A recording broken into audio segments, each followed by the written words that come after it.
And particularly at the time of this incident, we did not see any individual be stabbed or get stabbed within this vicinity. And you can see our overlook gives us a pretty good access. I mean, we would have been able to get a sense of where, where something like that could have happened. It certainly would have triggered a response from the Israeli police. Now, keep in mind, here's where the checkpoint is.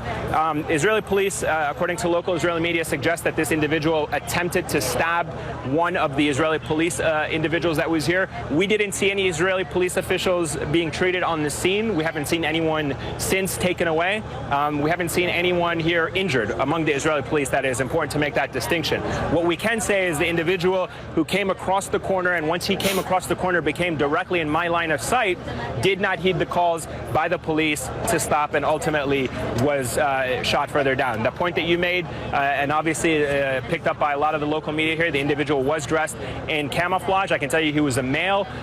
Can't really tell you a lot more about his age. Certainly didn't look to me, and again, I'm ballparking it here, but definitely did not look to me older than 25 years old. It looked from where I was standing at least to be a young man, did not look to be, particularly armed. And again, that was confirmed by the fact that the police ultimately removed his clothes.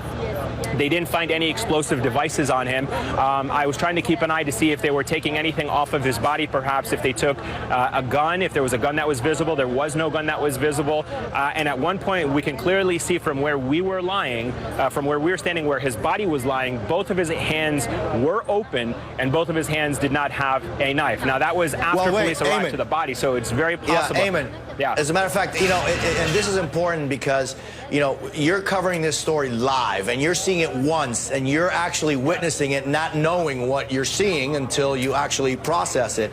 But in the video that we have, that you have, that is, as you say, I don't think anybody else has this video, we can clearly see the man in camouflage T-shirt and pants with what appears to be, at least in his right hand, a knife. And take a look at this video right here. We can't really determine what he has on his left hand, but he's holding something in his left hand. And in his right hand, it's fisted, and you see coming right out of the fist what appears to be like at least a 5-inch or longer black blade. Again, I'm not there. We weren't, and you didn't know this was coming, so you don't know. But it very clearly seems to show a man with a T-shirt, camouflage T-shirt, camouflage pants, an untucked T-shirt. These are important issues. Holding what appears to be in his right hand a knife, in his left hand something that I can't determine what it is. He had already crossed the barrier. You heard over and over again officials telling him to stop. As he is running towards the Damascus gate, open fire. But clearly, it seems to me, that he's holding in his left hand something, and in his right hand what seems to be a knife. Right, absolutely, and that's the point I was trying to make, was that when they flipped the body over, when they secured the body, it was at that point that his hands were then emptied, and so that's why it was important that you were making that distinction, because our cameras were able to zoom in.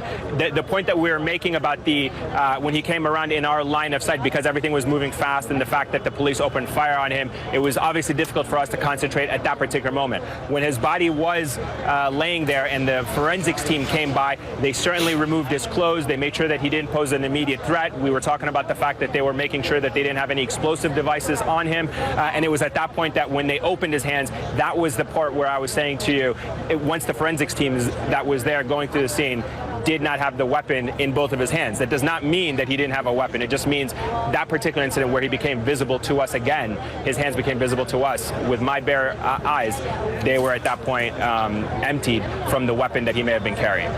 Correct. And let me go back to some of the reports.